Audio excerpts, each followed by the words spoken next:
Hello అండి, నమస్తే. ఇప్పుడు మాట్లాడే టాపిక్ ఏంటంటే Aam Aadmi party national convener, Delhi మాజీ ముఖ్యమంత్రి అరవింద్ కేజ్రీవాల్ నిన్న ప్రెస్తో మాట్లాడుతూ ఇక నుంచి Aam Aadmi party Congress party lead చేస్తున్నటువంటి ఇండియా బ్లాక్లో అలియన్స్ పార్ట్నర్గా ఉండబోదు అని చెప్పేటువంటి ప్రయత్నం చేశారు. అండ్ ఇండియా బ్లాక్ కాంగ్రెస్తో జతకట్టి ముందుకెళ్లే కొద్దీ కాంగ్రెస్ పార్టీ బీజేపీ గెలుపును దోహదపడుతుంది, బీజేపీని ఓడించేదానికి కాంగ్రెస్ పార్టీ పనిచేయట్లేదని చెప్పే ప్రయత్నం చేశారు. అయితే కేజ్రీవాల్ నేను మాట్లాడిన పర్టికులర్ స్టేట్మెంట్ వెనకాల టూ మెనీ కాంట్రడిక్షన్స్. లోక్సభ ఎన్నికల్లో ఇండియా బ్లాక్ ఎలియన్స్లో కలిసి పనిచేసినటువంటి ఆమ్ ఆద్మీ పార్టీ కలిసి పోటీ చేసి తర్వాత జరిగినటువంటి ఏ అసెంబ్లీ ఎన్నికల్లో కూడా కాంగ్రెస్ పార్టీతో ఇండియా బ్లాక్ ఎలియన్స్లో పార్ట్నర్గా కలిసి పనిచేసే ప్రయత్నం చేయలేదు. అండ్ ఈ మాట ఎప్పుడో చెప్పాల్సినటువంటి మాట కేజ్రీవాల్ లోక్సభ ఎన్నికలు అయిపోయిన వెంటనే చెప్పాల్సినటువంటి మాటని ఇప్పుడు చెప్పేదాని వెనకాల అర్థం ఏంటి? ఒక పక్క లోక్సభ ఎన్నికల్లో బీజేపీకి రావాల్సినటువంటి మ్యాజిక్ మెజారిటీ రాకుండా తగ్గి బ్యాక్ ఫుట్లో ఉన్న క్రమంలో బీజేపీ గెలుపునకు దోహదపడింది హర్యానాలో. బీజేపీ ఆల్మోస్ట్ బ్యాక్ ఫుట్లో ఉన్నటువంటి బీజేపీని మళ్ళీ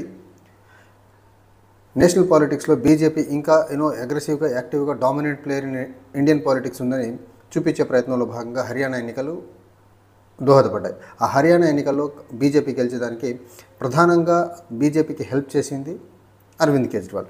ఢిల్లీ లిక్కర్ స్కామ్లో అరెస్ట్ అయి జైల్లో ఉన్న క్రమంలో Congress party and Aam Aadmi party రెండు హర్యానాలో కలిసి పోటీ చేయాలని ఒక లాజికల్ కంక్లూషన్కి వచ్చిన తర్వాత సడన్గా బీజేపీ బ్యాక్డోర్లో ఆమ్ ఆద్మీ పార్టీతో చర్చలు జరిపి అరవింద్ కేజ్రీవాల్కి బెయిల్ ఇచ్చే కండిషన్ పెట్టి హర్యానాలో కాంగ్రెస్తో పొత్తు లేకుండా ఇండిపెండెంట్గా పోటీ చేస్తామంటే బెయిల్ ఇప్పిస్తామని ఒక కండిషన్ ద్వారా బెయిల్ ఇప్పించారని ఒక ఉదంతులు వచ్చాయి ఆ టైంలో. అయితే కేజ్రీవాల్ బెయిల్ మీద బయటకు వచ్చాడు, కాంగ్రెస్తో పొత్తు లేదని ప్రకటించారు. అండ్ హర్యానాలో Congress BJP as well as Aam Aadmi పార్టీలు మూడు సపరేట్గా పోటీ చేశాయి. అండ్ బీజేపీ ఆల్మోస్ట్ అన్ని సర్వేలు బీజేపీ ఓడిపోతుంది హర్యానాలో చెప్పిన క్రమంలో కేజ్రీవాల్ బయటకు వచ్చిన తర్వాత ఆమ్ ఆద్మీ పార్టీ సపరేట్గా పోటీ చేసి కొంచెం ఓట్లు స్ప్లిట్ చేయడం వల్ల ఆ స్ప్లిట్ చేసిన ఓట్ పర్సంటేజ్ కంటే బీజేపీ కాంగ్రెస్ పార్టీ మధ్య విన్నింగ్ మార్జిన్ మధ్య ఉన్నటువంటి ఓట్ పర్సంటేజ్ అయితే అది చాలా తక్కువ ఉంది. సో ఆమ్ ఆద్మీ పార్టీ హర్యానాలో బ్యాక్డోర్లో బీజేపీ గెలిచేదానికి దోహదపడింది అనేది చాలా క్లియర్ అండ్ కేటగారికల్గా ఒక కంక్లూషన్కి వచ్చినటువంటి కాంగ్రెస్ పార్టీ ఢిల్లీ అసెంబ్లీ ఎన్నికల్లో ఇంకా కేజ్రీవాల్ని స్పేర్ చేస్తే లాభం లేదు, కేజ్రీవాల్ బీజేపీ బీ టీమ్గానే పనిచేస్తుందని ఒక నిర్ణయానికి వచ్చినటువంటి కాంగ్రెస్ పార్టీ ఫ్రంటల్ అటాక్ చేసి ఢిల్లీ అసెంబ్లీ ఎన్నికల్లో కేజ్రీవాల్ ఓడించే ప్రక్రియ చేసింది. కేజ్రీవాల్ ఓడిపోయిన తర్వాత ఇప్పటివరకు ఏం మాట్లాడకుండా ఇప్పుడు సడన్గా బయటకు వచ్చి గుజరాత్లో జరిగినటువంటి బైపోల్ ఏదైతే ఉందో అసెంబ్లీ బైపోల్లో ఆమ్ ఆద్మీ పార్టీ గెలిచింది. ఆమ్ ఆద్మీ పార్టీ గెలిచిన తర్వాత విశ్వధార అసెంబ్లీ కాన్స్టిట్యున్సీ గుజరాత్లో గెలిచిన తర్వాత బయటకు వచ్చి ప్రెస్లో మాట్లాడి కాంగ్రెస్ పార్టీతో ఉన్నటువంటి ఇండియా అలియన్స్ ఏదైతే ఉందో ఆ India alliance just confine to Lok Sabha ఎన్నికలు అని చెప్పే ప్రయత్నం చేసి కేజ్రీవాల్ మొత్తం తన టాక్టిక్స్ మొత్తాన్ని ఉపయోగించి కాంగ్రెస్ మీద నెపం నెట్టి బయటకు వచ్చే ప్రయత్నం చేస్తున్నారు. కానీ ఇంకో పక్క ఉత్తరప్రదేశ్ మాజీ ముఖ్యమంత్రి అఖిలేష్ యాదవ్ ఇండియా అలియన్స్ ఇంటాక్ట్గా ఉంది, ఇండియా అలియన్స్ మేము కలిసి పనిచేయబోతున్నామని చెప్పే ప్రయత్నం చేస్తున్నారు.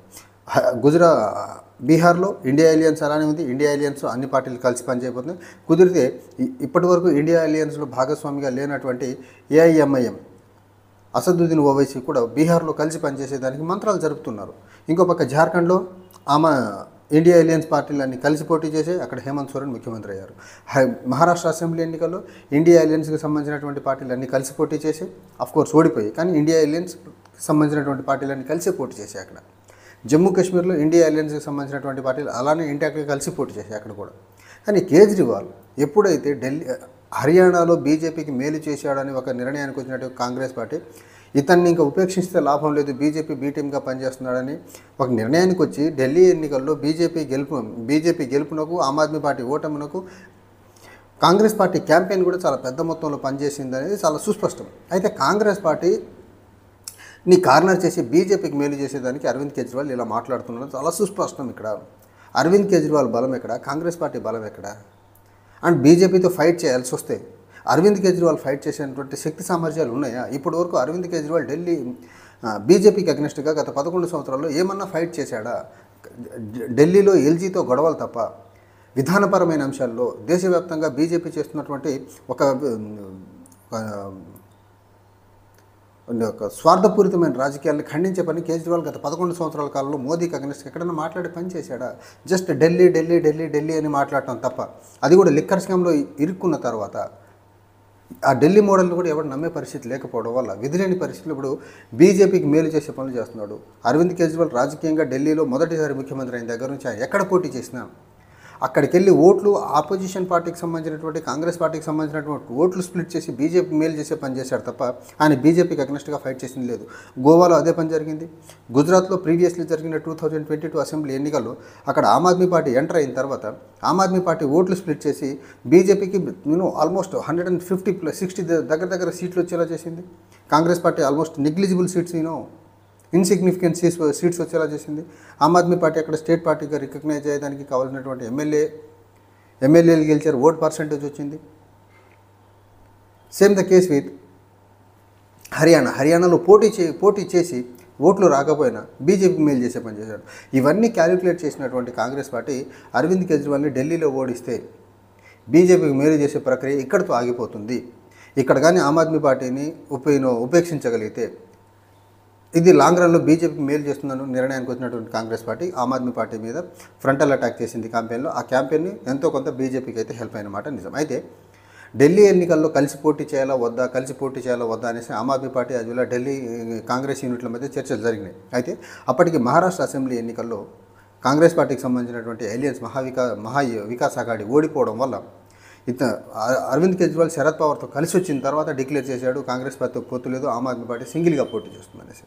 సో ఢిల్లీ అసెంబ్లీ ఎన్నికల కంటే ముందే ఆమ్ ఆద్మీ పార్టీ కాంగ్రెస్తో పొత్తు లేదు, సపరేట్గా పోటీ చేస్తున్నామని చెప్పాడు. హర్యానాలో అదే చెప్పాడు. ఇప్పుడు కొత్తగా వచ్చి కాంగ్రెస్తో ఇండియా అలయన్స్లో ఆమ్ ఆద్మీ పార్టీ భాగస్వామిగా లేదు అని చెప్తున్నారంటే దీని అర్థం ఏంటి? కానీ భాగస్వామిగా లేదని చెప్తా బీహార్లో జరగబోయేటువంటి అసెంబ్లీ ఎన్నికల్లో అన్ని స్థానాల్లో మేము పోటీ చేయబోతున్నామని చెప్తున్నారంటే అక్కడ యాంటీ ఇన్కంబెన్సీ గవర్నమెంట్కి అగెనిస్ట్గా ఉండేటువంటి ఓటు ఏదైతే ఉందో ఆ ఓటుని స్ప్లిట్ చేసి ఖచ్చితంగా బీజేపీకి మేలు చేసేదానికి అరవింద్ కేజ్రీవాల్ పక్కాగా ఒక ప్రణాళికను ఒక సిద్ధం చేసుకొని ఈ మాట మాట్లాడడం మాత్రం చాలా సుస్పష్టంగా అర్థమవుతుంది. అండ్ ఆయన కేజ్రీవాల్ నేను పరిస్థితితో మాట్లాడుతూ చెప్పినటువంటి ఇంకొన్ని అంశాలు ఏంటంటే 2027 గుజరాత్ అసెంబ్లీ ఎన్నికల్లో ఖచ్చితంగా ఆల్టర్నేట్గా కాంగ్రెస్ బీజేపీకి ఆల్టర్నేట్గా ఆమ్ ఆద్మీ పార్టీ ఉంది. ఆమ్ ఆద్మీ పార్టీని 2027లో గుజరాత్లో అధికారంలో తెస్తామని చెప్పేటువంటి ప్రయత్నం చేశారు. అండ్ కాంగ్రెస్ పార్టీతో అలియన్స్ అనేది ఓన్లీ అది లోక్సభ వరకే. ఇక అలియన్స్లో ఉండి ఉంటే ఇప్పుడు వరకు కలిసి ఎందుకు కంటెస్ట్ చేయలేదని అడిగే ప్రయత్నం చేశారు. అది కూడా బైపోల్లో కలిసి కంటెస్ట్ చేయలేదని అడుగుతున్నాడు. కానీ హర్యానాలో ఎందుకు కలిసి కంటెస్ట్ చేయలేదు? మహారాష్ట్రలో కాంగ్రెస్ పార్టీకి సంబంధించినటువంటి మహావికాస్ అఘాడీ కూటమి ఏదైతుందో ఆ కూటమికి మద్దతు ఇచ్చేటువంటి పని ఎందుకు చేయలేదు ఆమ్ ఆద్మీ పార్టీ? ఢిల్లీలో కలిసి పోటీ చేసి అవకాశం ఉన్నప్పటికీ కలిసి పోటీ చేయకుండా ఒంటరిగా పోటీ చేసి చితికిలు పడాల్సిన అవసరం ఆమ్ ఆద్మీ పార్టీకి ఏం ఏర్పడింది? ఇప్పుడు కాంగ్రెస్ పార్టీ మీద నెపం నెడుతున్నాడంటే ఇక్కడ కంప్లీట్గా బీజేపీకి మేలు చేసేదానికి మాత్రమే అరవింద్ కేజ్రీవాల్ ఈ మాట మాట్లాడుతున్నారని అయితే అర్థమవుతుంది. ఒక్క అలియన్స్లో ఇంటాక్ట్గా ఉంటే ఒక్క గుజరాత్లో బైపోల్లోనే కలిసి పోటీ చేయాలి. అంతకుముందు జరిగినటువంటి రాష్ట్రాల్లో అసెంబ్లీ ఎన్నికల్లో కలిసి పోటీ చేసే డేర్ ఎందుకు చేయలేకపోయారు ఆమ్ ఆద్మీ పార్టీ? ఇక్కడ క్లియర్గా బీజేపీ చెప్పినట్లు ఈయన ఆటలాడుతున్నాడని మాత్రం చాలా క్లియర్గా అర్థమవుతుంది. అండ్ ఇతను జమ్మూ కాశ్మీర్లో కూడా సపరేట్గానే పోటీ చేశాడు ఆమ్ ఆద్మీ పార్టీ. అక్కడ కూడా ఒక ఎమ్మెల్యే గెలిచినట్టుంది. సో ఇండియా అలయన్స్కి సంబంధించి ఇండియా అలయన్స్తో కలిసి పోటీ చేసే ప్రతి అవకాశాన్ని తుంగలో తొక్కి ఈరోజు కాంగ్రెస్ పార్టీ మీద ఏమన్నట్టున్నా అంటే అరవింద్ కేజ్రీవాల్ ఏదైతే ఢిల్లీలో తన కోల్పోయినటువంటి పొలిటికల్ ఫుట్ హోల్డ్ ఉందో దాన్ని రీగెయిన్ చేయాలంటే ఖచ్చితంగా మళ్ళీ కాంగ్రెస్ని ఒక బూచిగా చూపించి బీజేపీ మీద ఫైట్ చేయాలని ఏదో తాపత్రయపడతారు. బట్ లాంగ్ రన్లో వేరే రాష్ట్రాల్లో బీజేపీకి మేలు చేసే ప్రక్రియ మాత్రం చాలా సుస్పష్టంగా మాత్రం కనిపిస్తూ ఉంది. Thank you.